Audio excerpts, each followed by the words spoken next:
students, welcome to Statisticspedia. Now today's topic it is system of linear equations and homogeneous equation. तो homogeneous equation का जो form होता है वो form क्या होता है? Ax is equals to 0. That is the form for your homogeneous equation. A आपका coefficient matrix होता है, x आपके जैसे x y z जो number of unknowns है, and that is equals to 0. तो यहाँ पर हमेशा ध्यान रखिए, कई बार क्वेश्चन आ जाता है which of the following statement is true और फॉल्स में इक्वेशंस जो होमोजीनियस इक्वेशंस होती है वो हमेशा कंसिस्टेंट होती हैं, राइट? तो इनका सोल्यूशन हमेशा कंसिस्टेंट होता है. तो सबसे पहले समझते हैं, देखिए होमोजीनियस इक्वेशन का हमेशा कंसिस्टेंट सोल्यूशन होता है. अब इसको हमने क्लासिफाई कर दिया, एक सोल्यूशन यूनिक होता है, एक सोल्यूशन इनफाइनाइट होता है. यूनिक सोल्यूशन मतलब ट्रिवियल सोल्यूशन, जीरो सोल्यूशन भी बोलते हैं, ट्रिवियल सोल्यूशन भी बोलते हैं. अब ये कब होता है?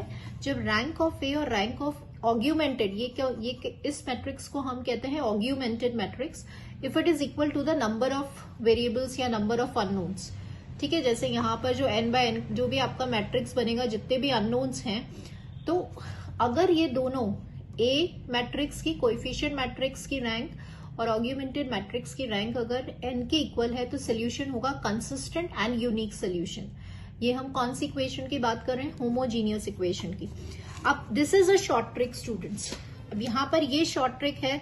क्वेश्चन में अगर आपसे बोलते हैं कि आपको इक्वेशन दे दी और आपसे बोल देते हैं कि बताइए सोल्यूशन कैसा है, तो सबसे पहले तो आप फॉर्म को डिटरमाइन करिए कि होमोजीनियस इक्वेशन है या कैसी इक्वेशन है. फिर अगर सोल्यूशन हमें बताना है कि यूनिक सोल्यूशन है, इनफाइनाइट सोल्यूशन है, कैसा है, तो आप सिंपली क्वेश्चन में डिटर्मिनेंट निकालिए. अगर नॉट इक्वल्स टू 0 है तो कंसिस्टेंट एंड यूनिक सोल्यूशन हो जाएगा. This is a short trick. और एक मेथड क्या है जो हमने अपने ग्रेजुएशन या अपने पीजी के टाइम पे पढ़ा है कि ऑग्यूमेंटेड मैट्रिक्स का रैंक निकाला और ए का रैंक निकाला if it is equal to number of the unknowns और number of the variables, right? तो ये भी हम निकालते हैं समटाइम्स. सपोज जब कॉन्स्टेंट्स की वैल्यू निकालनी होती है ए की, बी की, अदरवाइज इससे आपके मैक्सिमम क्वेश्चंस सॉल्व हो जाएंगे. अब सेकंड है कि अगर सोल्यूशन कंसिस्टेंट तो होगा लेकिन इनफाइनाइट सोल्यूशन होगा, इसको हम नॉन ट्रिवियल सोल्यूशन कहते हैं. तो ये कब होता है? जब ऑग्यूमेंटेड, जब मैट्रिक्स का जो रैंक है और कोएफिशिएंट मैट्रिक्स का रैंक लेस देन n होगा. ठीक है, अब ये रैंक अगर लेस देन n है तो ऑब्वियसली जो डिटर्मिनेंट होगा वो कैसा होगा? 0 होगा. तो अब this is a short trick students कि अगर आपके क्वेश्चन में दिया हुआ है कि जो सोल्यूशन है वो इनफाइनाइट है और सपोज किसी कांस्टेंट k की वैल्यू निकालनी है, तो यू मस्ट नो कि इनफाइनाइट सोल्यूशन में डिटर्मिनेंट की वैल्यू होती है 0, या जब भी डिटर्मिनेंट 0 होता है तो सोल्यूशन क्या आ जाएगा? इनफाइनाइट हो जाएगा. तो बोथ वेज में आपके क्वेश्चंस पूछे जा सकते हैं. को हम इम्प्लीमेंट करेंगे क्वेश्चंस के अंदर कि किस टाइप से हम इस फॉर्मुलेज और इन ट्रिक्स को अप्लाई कर सकते हैं. सो फर्स्ट क्वेश्चन देखिए, for the system of 3 unknowns, यहाँ पे एक्स वाई जेड 3 अननोन्स है. If the given system has infinite many solution then the value for k is what. तो यहाँ पे सबसे पहले फॉर्म देख लीजिए, आपकी इक्वेशन का फॉर्म किस फॉर्म में है? This is in A X is equals to 0 form है. ये आप देख रहे हैं यहाँ पर दिस 0. सो ये हो गया होमोजीनियस इक्वेशन, राइट? अब ये कैसे वर्क करता है, जो ट्रिक्स है देखिए. अगर सोल्यूशन इनफाइनाइट है तो व्हाट वी हैव स्टडीड कि whenever the solution is infinite तो डिटर्मिनेंट ऑफ ए क्या होता है? 0 होता है. इसी ट्रिक को हम अप्लाई करके यहाँ पे के की वैल्यू फाइंड आउट करेंगे. सो वी नो दैट कि डिटर्मिनेंट जो है वो आपका इक्वल्स टू 0 है. तो once you will find the determinant तो ये आपका आ जाएगा k minus 6 minus 1 minus 3 plus 1, that will be 3 minus 2k equals to 0.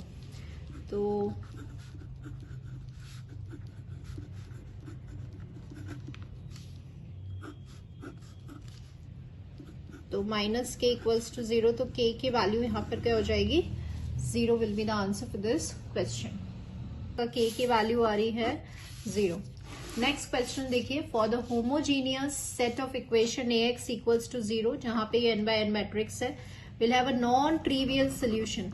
तो अभी हमें याद होना चाहिए, just recall, non trivial solution मतलब infinite solution, right? Infinite solution कब होता है? जब आपकी ऑग्यूमेंटेड मैट्रिक्स या coefficient matrix they both are equal but the इसकी जो रैंक होती है ए मैट्रिक्स कोएफिशिएंट मैट्रिक्स की रैंक n से छोटी होती है, लेस होती है।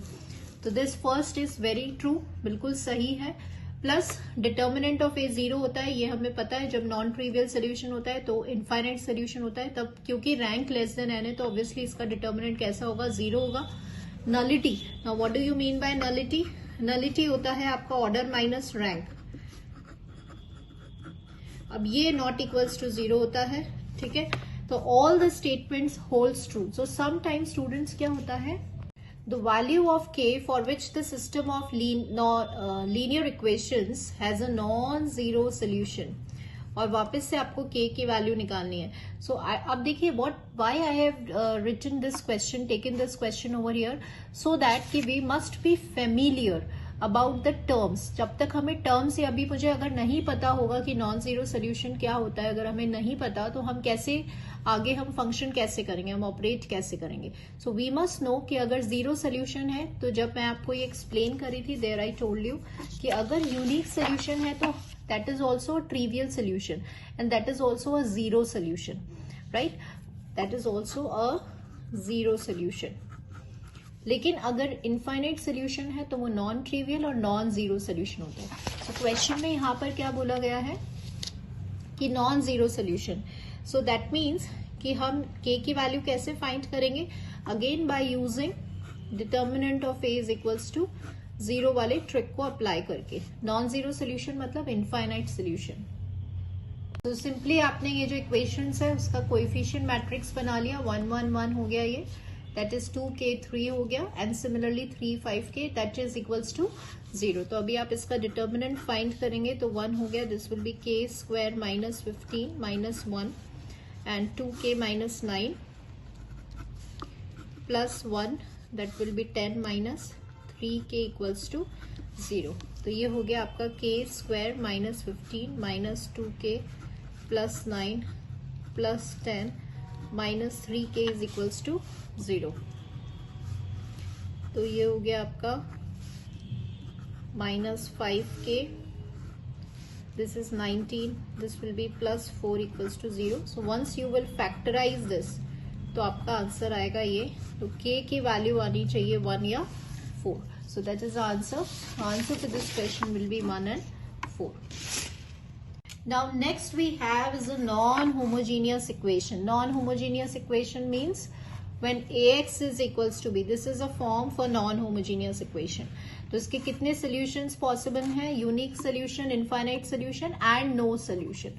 Right? So what is the trick for that? Unique solution मतलब rank of A और rank of augmented matrix will be equals to n. तो ये आपका homogeneous में भी था, सेम वही चल रहा है। इनफाइनाइट में क्या हो जाएगा, लेस देन एन, ये भी होमोजीनियस में था और इसकी short trick determinant of A is equals to 0, यहाँ पे determinant of A is not equals to 0।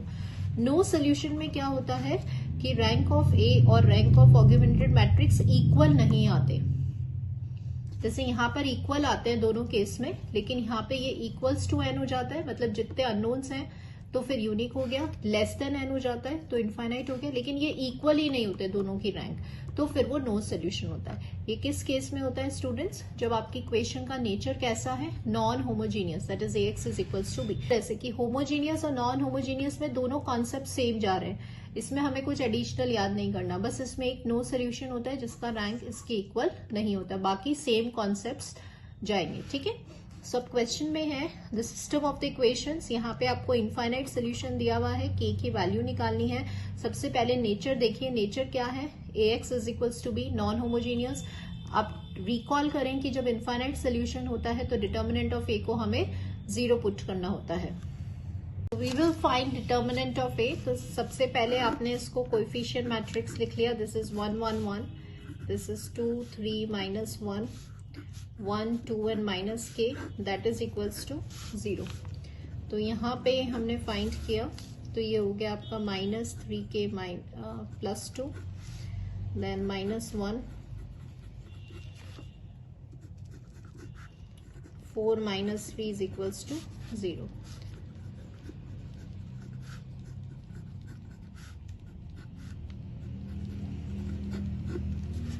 So minus k plus 2 equals to 0। So k की वैल्यू आ रही है आपकी 2।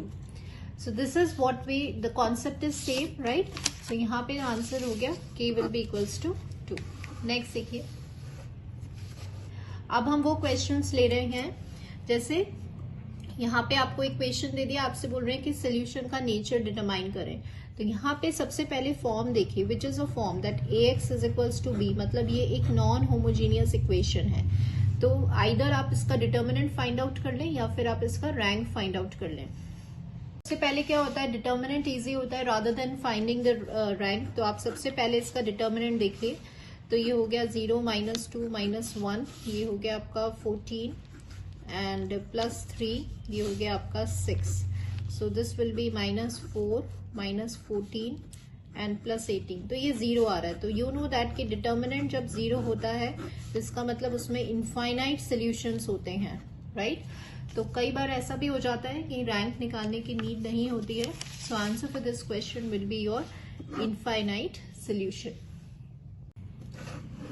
Let A be a 3x3 matrix such that for some C the linear equation AX equals to C. Now this is a statement based question. Infinite solution है, AX equals to C मतलब non homogeneous है। तो कौन सी जो condition है वो true होगी। Rank of A equals to 3 हो नहीं सकती बिकॉज यहाँ पे 3x3 है, क्योंकि इनफाइनाइट सोल्यूशन है। तो यू नो द कंडीशन कि इसमें rank of A should be less than n। तो n यहाँ पर क्या है, 3 है, राइट?